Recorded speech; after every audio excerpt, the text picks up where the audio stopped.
네, 지금 보니까 네이버가 6% 넘게 올라주고 있고요. 카카오는 3%대 오름세를 보여주고 있습니다.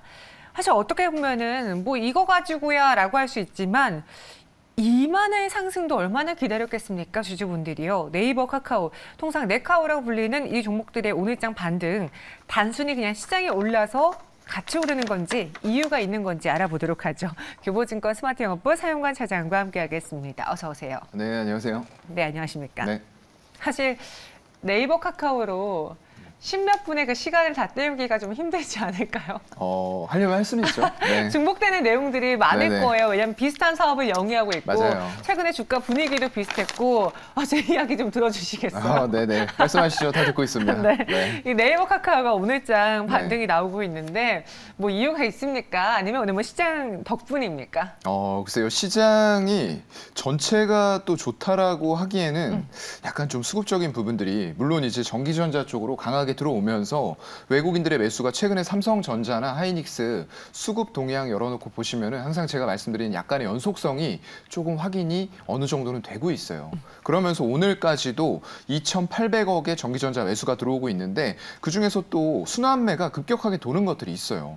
의약품이나 이런 것들은 시장이 안 좋을 때 경기 방어주 성격으로 오히려 샀단 말이죠. 그런데 오늘 같은 날에는 또 양매도 그 금액은 크진 않지만 개인들에게 400억 정도가 또 넘어가고 있다는 거예요. 그러면 일시적으로 이게 어디까지 조정을 줄지는 모르겠지만 일단은 그동안에 상승했었던 부분들에서 차익 실현하면서 오히려 전기, 전자라던가 금융 쪽도 지난주에 좀 많이 팔았는데 오늘은 또 사고 있어요. 이렇게 좀 빠른 순환매들이 계속되고 있고요. 거기다가 오늘 강하게 외국인들이 전기, 전자 다음으로 사고 있는 게 뭐냐? 서비스업이에요. 서비스업에 네이버, 카카오가 들어있죠. 그렇기 때문에 오늘 개인들이 한 850억 정도 매도하면서 외국인, 보험, 투신, 은행, 연기금, 사모펀드까지 전부 다 이쪽 서비스업에 네이버, 카카오와 붙어 있다 보니까 이렇게 좀 강한 시세가 나오는데 아직까지 전기전자만큼의 연속성이 확인이 좀 필요하지 않을까. 오늘 이제 거의 뭐 첫날이라고 봐야 될 것 같거든요. 네. 그렇기 때문에 조금 더 확인은 필요할 것 같다. 아직까지 확실하게 주가를 올릴 만한 모멘텀들은 딱히 보이는 것 같지는 않아요. 캔디님이 오늘장의 상승의 가장 큰 요인은 과대낙폭이다라고 했어요. 맞아요. 네. 과대낙폭도요. 한 종목의 모멘텀이 될 수 있고 될 수 주가 있죠. 상승의 빌미를 줄 수도 있습니다. 네. 근데 그 연속성이 중요한데 말씀해 주신 것처럼 지금 그 전기전자 업종하고 좀 다르게 봐야 되는 게 네. 전기전자 업종은 그동안의 실적이 좋았는데 앞으로 힘들 것이다라는 것 때문에 매를 먼저 맞은 케이스라면 네. 실제로 네이버, 카카오의 경우에는 그 실적이 네. 계속 걸림돌이 되고 있잖아요. 그렇죠. 이번에도 2분기에도 좀 많이 둔화될까요? 네, 일단은 좀 둔화되는 흐름이 나올 것으로 좀 예상이 되고 있어요. 네. 일단 인건비 증가가 가장 큰 것 같아요. 이제 코로나 시대, 포스트 코로나 시대, 그 다음에 엔더믹 시대로 들어오면서 점점 더 많은 그런 IT 쪽의 인력이 필요한데 이런 부분에 있어서 인건비가 사람 뽑기가 어렵다 보니까 계속적으로 올라갑니다. 그렇다 보니까 정말로 몸값 높아지면서 기업에서는 이런 마땅한 인재를 찾기가 점점 더 어려워지는 그런 상황으로 좀 가고 있는 것 같고요. 일단 가장 문제는 이제 지금 현재는 인플레이션은 어느 정도 피크아웃 할 것이다라는 기대감이 시장 전반에 퍼지고 있어요. 근데 문제는 이제 경기 침체 우려죠. 인플레이션 해결됐는데 그 다음에 하반기부터 올 경기 침체 타격은 어떻게 할 거야? 라고 시장이 또 물어보고 있는 거예요. 그런 상황에서 일단은 광고하고 커머스가 대부분을 차지하고 있어요. 그쪽에서 이제 광고라던가 전자상거래 이런 쪽들인데 말씀드렸던 대로 실질 소비자의 구매력이 감소하는 구간이거든요. 그런 것들이 이제 본격적으로 부작용이 나타나는 시기가 하반기예요. 그런데 그렇게 됐을 때 정말로 모든 것들의 소비가 다 둔화가 될 수 있는 이런 시간들이 올 텐데 이게 참 웃기게도 미국에서는 연준은 금리를 올리는 이유가 소비를 잡기 위해서 그런 거거든요. 근데 또 소비가 잘 나왔다고 시장이 올라요. 정말로 앞뒤 두서가 없는 그런 시장들이 좀 반복이 되고 있다. 그래서 아직까지 확실하게 모든 섹터와 업종이 우상향 잡아서 올라갈 거다라고 확신할 수가 없다라고 말씀을 이제 드릴 수밖에 없는 것 같고요. 그래서 하반기에 여전히 경기 침체 우려가 여전하기 때문에 특히나 이제 광고 시장 침체되면서 카카오 같은 경우에는 톡비즈 이런 쪽들의 둔화, 원래는 성장 기대감이 있었는데 이런 것들이 급격하게 둔화될 수도 있다라는 부분들이 하반기에 아무래도 작용을 하기 시작하지 않을까라고 생각이 됩니다. 네이버가요, 목표 주가가 하락했습니다. 이제 증권가에서도 네이버, 카카오에 대해 굉장히 엄격하게 보고 있어요. 네. 이전에 상승할 때는 조금 기대감을 과하게 넣었다면 이제는 맞아요. 좀 엄격하게 보고 있는데 네. 네이버 하면 우리가 떠오르는 게 사실 그들은 이제 커머스를 주로 하잖아요. 그렇죠. 광고로 얼마를 벌어들이냐가 중요한데 네. 경기 침체면은 뭐 기업들이 광고비를 많이 쓰겠습니까? 그렇죠. 아무래도 조금 네. 줄일 수밖에 없다라고 생각이 되고요. 그래도 그 속에서 이제 정말로 치킨 게임 하면서 우리가 독보적으로 어려운 시대에도 비용 쓰면서 앞서 나갈 거야. 삼성처럼 메모리 쪽 반도체에서 이제 그런 치킨런 게임을 펼친다라고 했을 때는 어찌 될지는 모르겠는데요. 일단 말씀해 주신 대로 그렇게 좀 집행하기가 여의치는 않을 것 같아요. 그래서 아까 했던 얘기랑 거의 이제 비슷한 맥락입니다. 경기 둔화가 우려가 있기 때문에 그런 부분에 있어서 광고 쪽이라던가 커머스 이런 쪽들의 수익성이 악화될 수밖에 없다라고 지표들이 좀 가리키고 있는 것 같고요. 중장기적 관점으로 본다라고 했을 때에는 어떤 수익성 개선의 여지는 분명히 있는 것 같아요.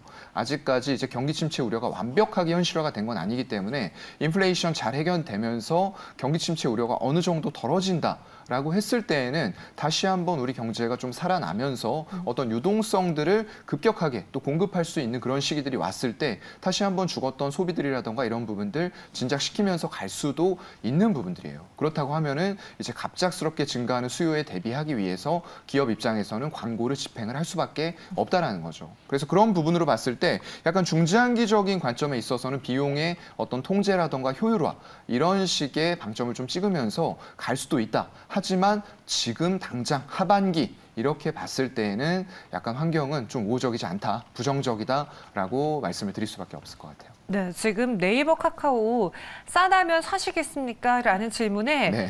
많은 분들이 안 사겠다. 그런데 이제 네. 사고 싶다는 분도, 네이버 사고 싶다는 분도 계시고요.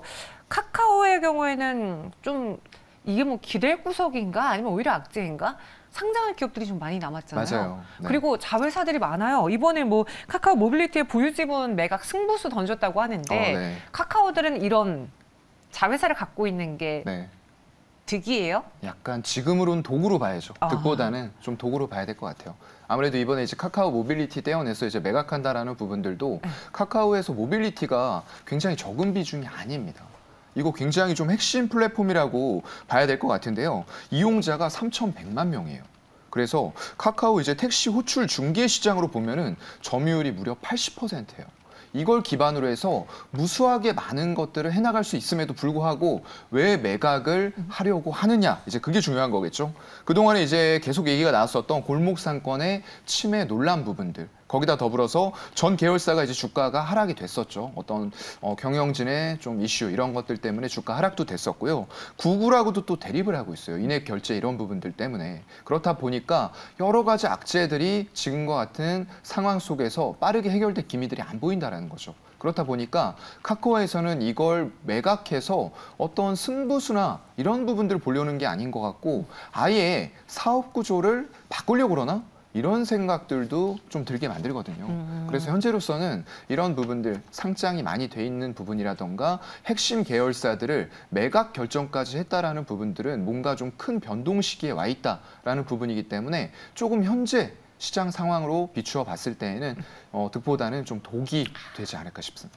네, 그러니까 주가가 먼저 오르는 건 카카오였는데 네. 장기적으로 보면은 네이버를 더 사야 될지 네이버, 카카오의 투자 포인트와 함께 네. 이게 저점을 다진 건지 한번 같이 여쭤볼게요. 지금 네. 시청자분들은 지금 카카오든 네이버든 누가 공짜로 주면은 뭐라도 살 것 같다라고 하시는데 그중에서는 지금 네이버에 대해서 더 투자 심리가 좋거든요. 네. 이 두 종목 어떻게 접근해 볼까요? 아, 글쎄요. 일단은 뭐 공짜로 준다고 하면은 가리지 말고 다 받아야죠. 그쵸. 네, 저도 다 받을 받아야 거예요. 되는데 일단 오늘 같은 경우에는 네이버의 흐름이 굉장히 세요. 지금 6%를 넘기고 있는데 그러니까. 이게 외국인들의 매수가 좀 기반이 되고 있어요. 아침부터 좀 많이 샀었고요. 가집게 보면은 한 8만 주 정도로 9시 25분에 시작이 됐는데 2시 반 기준으로 가집게가 21만 주가 넘어가고 있어요. 거기다가 기관 쪽에서도 특별한 매도세가 보이지 않기 때문에 거의 한 5에서 6%대 시세를 마감을 그렇게 하면서 끝낼 가능성이 높다라고 보이고요. 다만 이제 카카오 쪽은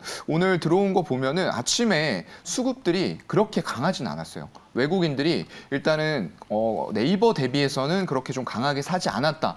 이런 수급적인 요인들 때문에 시세의 차이가 오늘은 낮다라고 보여지는데 아침에 그래도 지금 시간부로는 좀 괜찮게 사고 있네요. 카카오도요. 2시 반 기준으로 한 10만 주 정도를 사고 있기 때문에 그 금액 자체는 네이버에 비하면 아직까지는 좀 부족한 수준이긴 하지만 여전히 수급적인 면에서는 둘 다 오늘은 좋아요. 이런 것들이 아침에 여러분들이 만약에 네이버 카카오를 누가 공짜로 주는 게 아니고 내 돈 주고 사야 된다라고 생각했을 때 이 서비스업 쪽으로 외국인들의 강한 매수가 유입이 된다라고 했을 때는 하반기는 좋지 않게 보더라도 이런 순환매 속에서 잠깐 따라가서 붙을 수는 있다는 거죠. 그래서 그런 관점으로 아직까지는 수급을 더 확인할 필요가 좀 있지 않을까라고 생각이 됩니다. 네. 순환매 언급을 해주셨는데 네. 최근에 많이 빠진 성장주 내에서 순환매가 나오고 있어요. 먼저 맞아요. 제약바이오가 좀 강하게 올라오고 있고 네. 그다음에 사실 뭐 IT주를 성장주로 보기에는 좀 그렇긴 한데 실적이 나오니까. 섹터별로 좀 다르죠. 네. 그러니까 섹터별로 좀 각각의 차별점이 있을 것 같아요. 그리고 네. 최근에 많이 밀렸던 콘텐츠주들이 그 우영우 때문에 같이 또 다시 맞아요. 올라오고 있고 네. 오늘은 그 다가오는 영화 외계인을 기대하면서 덱스터를 매수해볼까 이러신 분들도 네. 있거든요. 반등하는 성장주 각각의 차별점은 어떻게 볼까요? 글쎄요. 일단 저는 성장주 쪽은 약간 엔터 미디어 이런 쪽들은 포함이 될 수도 있을 것 같아요. 네. 특히나 이제 미디어 쪽에서는 조금 가격이 저렴하다라고 말씀드렸던 대원 미디어나 애니플러스 이런 쪽들이 성장주인 동시에 가치주가 될 수 있어요. 저는 그냥 가치주만 표방하는 건 별로 좋아하지 않습니다. 그게 PER을 3배, 5배 받는다고 하더라도 그게 10년 동안 3배, 5배 받았으면 그냥 그게 시장에서 인정하는 가치입니다. 그래서 그걸 항상 비교해봐서 한 10년 정도의 밴드를 비교를 해보셔야 돼요. 이게 PER을 지금 4배 받고 있는데 10년 동안 3배에서 5배 왔다 갔다 했어. 그러면 싼 게 아니죠. 그래서 항상 그런 밸류상으로 어떤 모멘텀의 전환이 될 수 있는 이슈들이 있는지 이런 것도 같이 좀 체크해 보셔야 될 것 같고요. 그래서 성장주라고 하면은 항상 제가 말씀드리는 쪽은 이쪽입니다. 4차 산업이에요. 다 그쪽에 속해 있는 거고요. 인공지능이라던가 자율주행, 사물인터넷 이런 쪽들, 로봇까지 포함해서 그런 쪽들이 될 것 같고요. 엔터나 미디어 쪽이 성장주로 갈 수 있는 이유는 예전에 더 이상 엔터사가 아니거든요. 거기다가 NFT라던가 메타버스 이런 쪽들을 붙이면서 플랫폼화 시켜나가는 과정이 있기 때문에 그 과정을 보고 이게 더 이상의 어떤 단순 엔터사가 아닌 밸류 자체를 높일 수 있는 성장주로 가고 있다라고 좀 판단할 수 있는 것 같아요. 알겠습니다. 각각의 좀 차별점이 필요하다라고 했어요. 오늘 또 사연과 사장님 보자마자 많은 분들이 경례 필승 외치고 있는데 제가 채팅을 못하고 있네요. 우리 시청자분들에게 오늘장 이 상승을 누려도 되는지 또 사연과 사장님의 또 오늘장에 대한 리뷰 간단하게 듣고 끝내볼게요. 글쎄요. 일단은 이 시장 상황 자체는 좀 누리셔도 될 것 같고요. 다만 이제 전기전자단에서 크게 물량이 들어오는 건 맞는데 코스닥에서는 여전히 조금 의미 있게 막 매수들이 크게 들어오는 것 같지는 않아요. 대표적으로 이제 외국인과 투신이 많은 양은 아니지만 소량의 매도가 나오고 있는 상태이기 때문에 전기전자단에서 일단 어느 정도의 강도와 의미를 가지고 지속성 있게 수급들은 조금씩 들어오기 시작을 했어요. 근데 이런 것들이 진짜 완벽하게 어떤 인플레이션이 해결이 되었고 그리고 거기다 더불어서 지금 걱정이 되고 있는 경기 침체 우려가 완전하게 덜어진 거냐라고 물으면은 또 그거는 확실하게 맞다라고 대답을 해드릴 수는 없는 상황이거든요. 그래서 좀 유연하게 생각하셨으면 좋겠어요. 이게 지금부터 이제 이렇게 올라오니까 나 삼성전자, 하이닉스 운 좋게 바닥에서 샀는데 이거 계속 들고 가겠어. 이런 관점이 아니라 외국인들이 아직까지는 환율도 그렇고 안정이 안 된 상황에서 언제든지 빠져나갈 수 있다라는 부분을 전제로 까시고 조금 빠르게 매매하실 거면은 순환매를 따라가셔도 오늘같이 이제 어떤 네이버라던가 카카오가 또 올라오는 흐름들이 나오잖아요. 이런 걸 아침에 제가 이제 보여드렸던 대로 전체 업종을 놓고 보시는 거예요. 거기에서 어떤 업종을 사고 있는지 보신 다음에 업종별로 대표적인 시가총액을 가지고 있는 종목들이 어떤 게 있는지 그럼 그걸 사고 있겠죠, 외국인들이. 그런 식으로 좀 따라가면서 사실 수 있는 그 업종별, 섹터별 그런 부분들 좀 공부하시면 좋을 것 같습니다. 알겠습니다. 오늘 사용과 사장님이 채팅방에 못 들어갔는데요. 제가 대신 필승 전해드리도록 할게요. 여기서 인사드리겠습니다. 고맙습니다. 네, 고맙습니다.